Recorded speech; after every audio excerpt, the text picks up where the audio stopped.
we interrupt your regularly scheduled broadcast for breaking Night Strike news.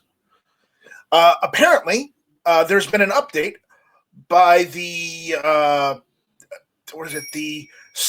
President Trump's Cybersecurity Infrastructure Security Agency has revised its guidance of critical infrastructure to include the firearms industry as part of essential critical infrastructure.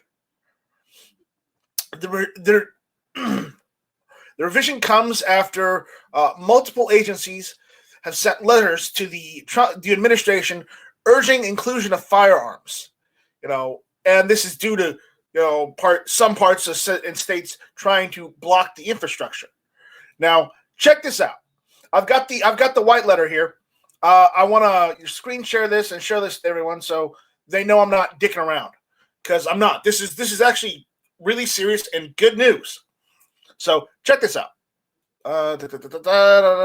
Application window. Can you see this? Good? No? Maybe? Let me know if you can see it once it screen shares. It should screen share. It should look good. Let me know if it does. How about now?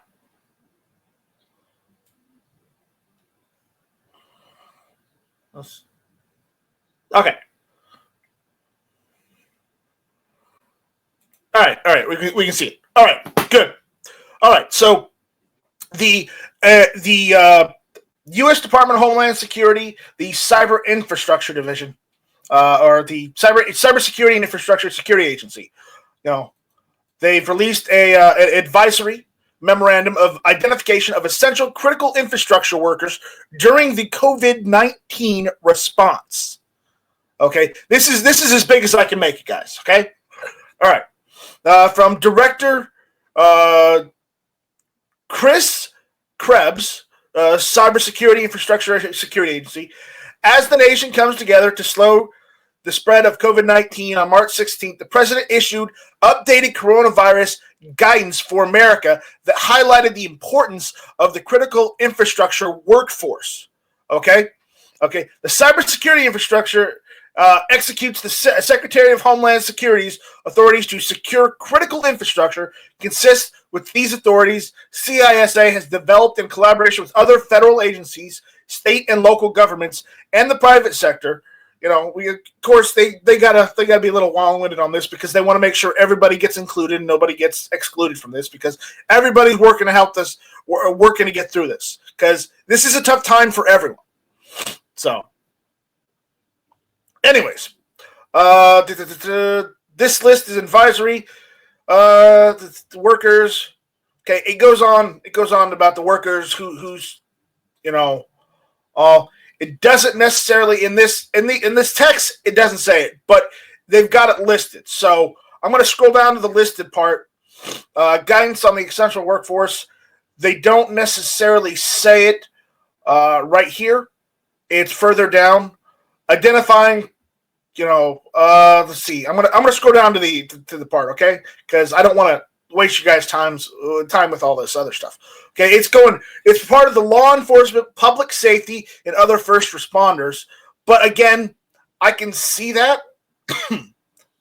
So it says workers supporting the operation of firearm or ammunition product manufacturers, retailers, importers, distributors, and yes, shooting ranges.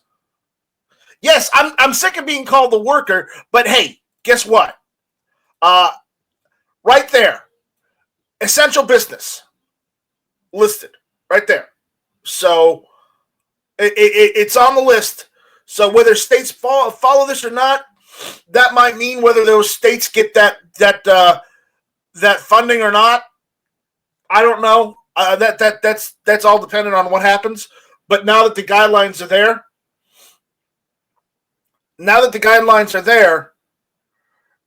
it's going to be that much harder for the other side to go and say, yeah, you're not an essential business.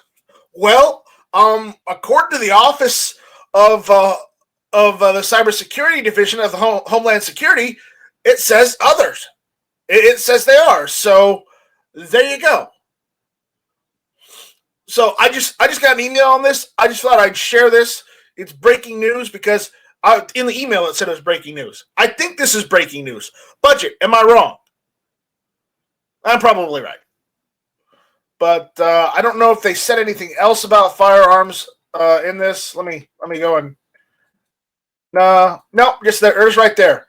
They've listed it under the law enforcement, public safety, and other first responders. So they just included it right there. But again, you know what?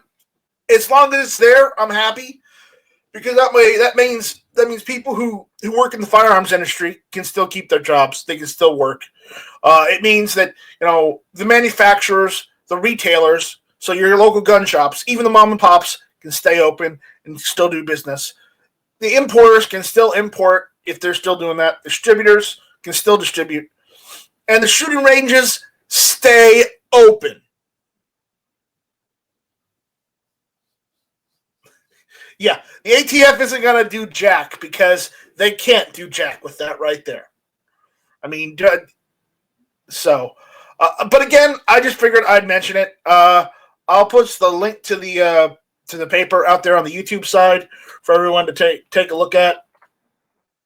But yeah, I saw this and I had to make an image, Night Strike breaking news, and I felt that this constituted breaking news because yeah,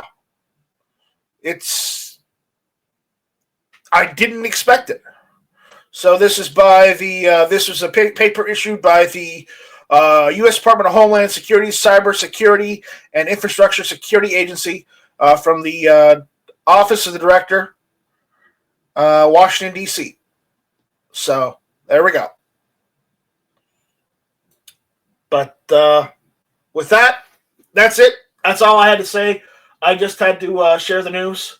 I'll put this in the description of the video once this becomes a video, if anybody else wants to take a look at it. So, yep, with that, we'll see you guys later. Take it easy. And, yeah, have a good evening.